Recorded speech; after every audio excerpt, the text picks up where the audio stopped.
great for the sport and great for boxing in general. You know, you're getting two powerhouses, ESPN and Fox, joining powers to promote the biggest fight in the world. And if this fight isn't a success, there's not going to be a fight that will be a success. Yeah, we were good to go. All right. Alongside is the legendary and visionary promoter, Bob Arum, who knows exactly how to promote Tyson Fury. They cover all the sports in the United States. I mean, you can't get bigger than this. No, this is it. It's the biggest one. The biggest, yeah. That can never happen. And the biggest division as well. Yeah, right. The two most controversial, colourful characters in boxing today. Absolutely. So, yeah. This appears to me to be the biggest heavyweight championship match since Ali and Frazier fought for the first time in 1971. But this is massive. Massive. Yeah. It's going to be good. Looking forward to it. Yeah. This fight between Wilder and Fury is the same type of battle. People around the world are really interested in the outcome of this fight.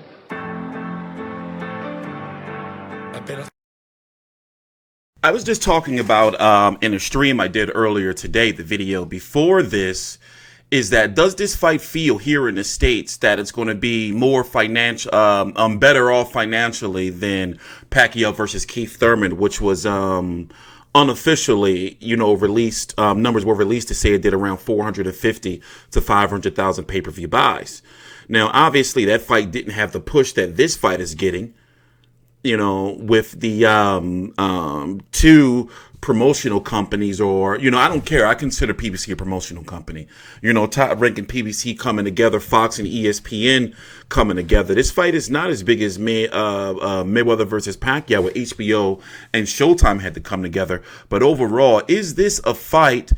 Do you feel that it's bigger than Pacquiao versus Keith Thurman, which right now is the highest viewed pay-per-view in regards to pay-per-view buys outside of Canelo versus Golovkin 2, which I feel may be one of the last fights unless, Mayweather comes back, maybe Spence versus Crawford, I don't know, can do 1 million buys. I'm even skeptical if Spence versus Crawford can do 1 million buys. But anyway, moving on. This is episode 2 of PBC Fight Camp. It's not PBC Fight Camp, but basically it is, because it's the same content. But since Deontay Wilder since Tyson Fury is not with PBC, and this same episode airs on ESPN and Fox Sports, I put the broadcast information down below in the description box. Also, the link to purchase the pay-per-view, you degenerates, down in the description box, and ticket information down in the description box.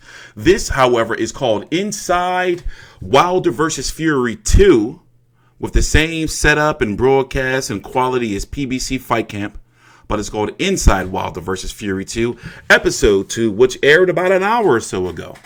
Actually, about an hour and a half, 4:30 Eastern p.m. Eastern Standard Time. It's 5:55. The time's down below. Right now should be PBC Countdown. Wilder versus Fury 2 should be on right now. So they're putting out this TV content. It's getting a little bit, it's out there, but the thing is, it just didn't start until a month before the fight. You even seen Deontay Wilder on a lot of football programming down there in Miami. And I'm pretty sure Tyson Fury is going to do his rounds too. So anyway, a question I asked, I already said that. I already talked about that. I'm just wondering, I want this fight to be successful, but each year, each month, streaming is getting easier and easier. Illegal streaming, that is. And then they try to crack down on the wrong people. And I'm not saying PBC or Top Rank does it, but they try to crack down the networks on the wrong people and content creators like myself, instead of really, really focusing on the people who's still in their fights. And broadcasting this shit everywhere, So anyway, the pay-per-view is $79.99. The link is right down below to get to this screen I'm at right here. They released it. You can watch it on all your platforms here in the States, over there in the UK, BT Sport. The undercard is going to feature Emanuel Navarrete versus Gerald Santisima. Now, this is just box track. They haven't fully updated their stuff yet. You're going to have Gerald Big Baby Miller, who's rumored to be on the card and making claims that he's going to be on the card. You have Prince Charles Martin versus Gerald Washington. And they already put up the Sebastian Fundora, that 6'5", 154 pounder versus Daniel Lewis. So we're going to jump around. I'm going to show you some scenes. This episode pretty much focused on, this is the end of the episode, focusing on the final, that TV press conference. A look into Deontay Wilder's life in regards to his aunt cooking some biscuits and him reminiscing about his grandmom who called him the Anointed One. Tyson Fury sits down with Gareth Davies from, Talk Sport over there in the UK. And BT Sport, he does MMA and boxing. Outside of that, I'm going to rate the episode a 7 out of 10. And that 7's coming from quality, but it's not really giving us, anything. And it is rated TV PG, so, it's not like All Access where it's mature audiences where they can cuss and, they have a lot more leeway. But, I don't know, See, I cover every single episode of these. So maybe I just set the bar too high, or maybe I'm just too overcritical, or, who knows. Anyway. We're going to take some jump cuts. We're going to be right back. I'm TstreeT Controversy with FightView360.com. Previously on Inside Wilder versus Fury 2. You never been to a baptism? This fight right here means so much to me because this is unfinished business. I'm going to go out there, I'm going to give him a boxing lesson, and I'm going to knock him out. That's exactly what I'm going to do. February 27th, we're going to rip his head off his body. This is a serious fight. This is not a plaything. I'm a true champion, a true king, a true warrior. This is the United States versus United Kingdom. We've got it all to lose. Somebody's always got to go. This fight's in Black History Month, and I'm going to for sure make him a Black History trivia question. This is Inside Wilder versus Fury 2. I noticed that if you go to the PBC on Fox YouTube page, they released episode 1 already. This is episode 2. Normally they wait a little while, but it looks like you may be able to watch this episode for those who don't have cable or don't have access to the episode. You should be able to watch it soon. So here is what Big Baby Miller, who's now been officially signed by Top Rank, released on his Instagram page. And he also put this out here, which I feel was a bit distasteful. You can pause the video and read it, in regards to him making light of the fact that he was caught juicing and now he's trying to play the villain. But listen to this bizarre shit right here. I mean, whatever, whatever. So like I was saying before, Big Baby's back. And yes, I'm in Brooklyn at my favorite car wash in the hood. And I said, I think February 22nd would be a good card to come back on. Bigger the better. Big Baby's back. But instead of putting on me, I don't know as of yet, I said I want all the smoke. But they didn't want to give you a smoke. They want to give you a fart fight.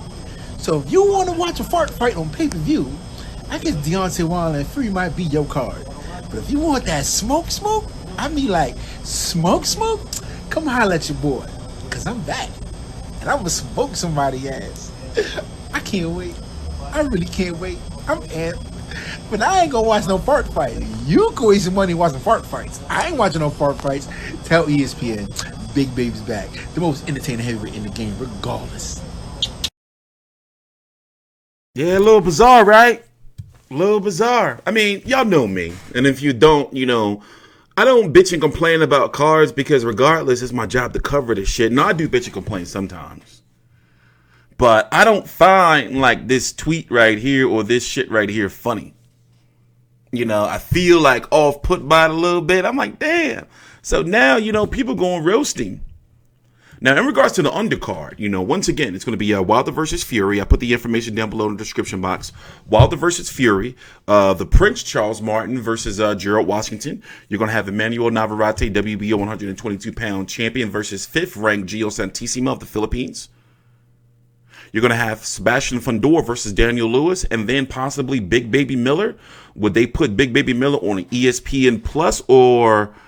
or is he going to be on a pay-per-view version? Also, there is a lot of questions regarding the pay-per-view. For example, it's big news for who's going to be like the broadcast team. Who's going to be the commentary? Are we going to see like Kate Abdul and Max Kellerman, along with maybe a Andre Ward and a Mancini, who are going to be doing like I forgot what they call it, after the fight, and let's cut to such and such, them, who's going to be the commentary team, are they going to make it up? I want Andre Ward. I'm just saying that right now. If it's got to be between Timothy Bradley, Andre Ward, because, if they got to mix mash it up, give me Andre Ward, right?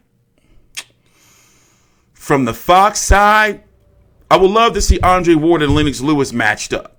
I'm talking about commentary. Andre Ward, Lennox Lewis.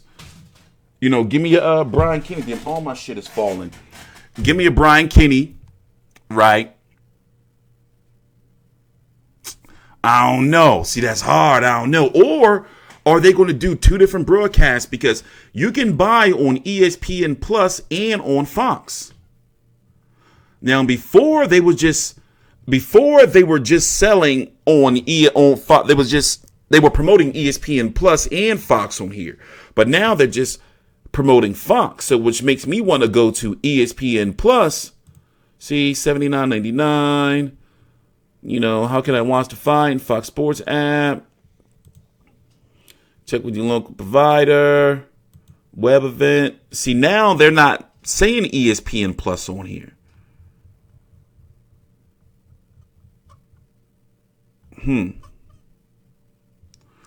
We gonna see. Oh, no, wait. Yeah, we gonna see, man. We gonna see, because there's still some questions that need to be answered, in my opinion. So, all right, let's move on to the next clip. We're going to take one more jump cut. We'll be right back. TstreeT Controversy. Well, for me, I'll be right back. But for you, it's going to be like a millisecond. Anyway, please subscribe.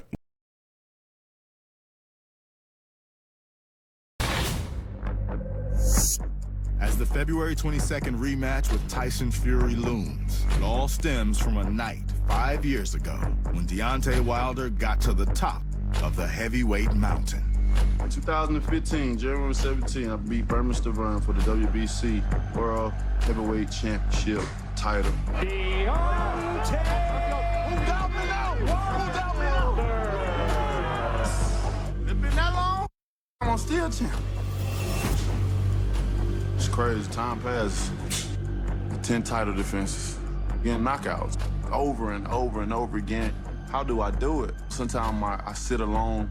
And when I'm alone, I think a lot. I'm a deep thinker. I think about it all the time. It's like, dang, I'm still here. I'm knocking all these guys out. It's been amazing. That away. You see the movement, what you're doing before you throw? Beautiful.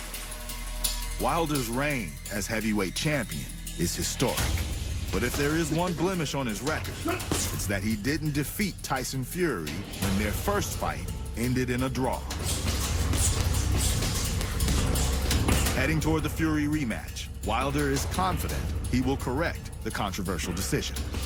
Fury's taller, he's long, and he's an awkward guy just like I. So it poses somewhat of a challenge. But when I go in rematches, I'm always better than I was the first time. When you spend 12 rounds in the ring with that person, you learn from those moments, you know what I'm saying? And I've learned from that first time what he's capable of doing and what he want to do. And the main thing that I see is willingness to win, is his heart. Like he said, you got to nail him to a coffin to stay down. You really have to nail him down, and I love a fighter. I'm starting myself to wonder if maybe Tyson Fury is on to something when, he's saying that he's going to go in there to try to knock Deontay Wilder out. After all, I don't think it can be argued that Tyson Fury is the better, boxer in regards to, he has more tricks or more tools in his bag. How does Deontay Wilder do fighting somebody on the inside? Those are questions that have been coming up. How does Deontay Wilder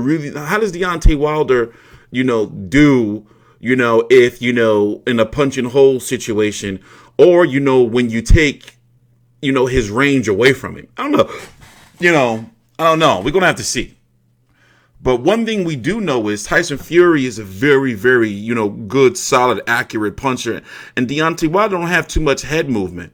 Now, in the first fight, Tyson Fury was being cautious, but he tasted the best that Deontay Wilder had to offer. Now, I'm not saying he want to taste that kiss of death again. But I'm saying, I'm wondering if Tyson Fury says, all right, I'm going to come out there, I'm going to try to get him out of there in 2 rounds. And he comes out there aggressive as fuck. And Tyson Fury has never been known to gas out.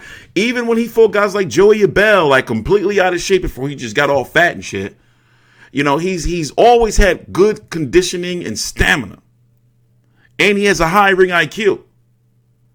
So I'm wondering, man, if it's not in 2 rounds, I think he possibly can knock Deontay Wilder out. But let's hear what Deontay Wilder has to say about that.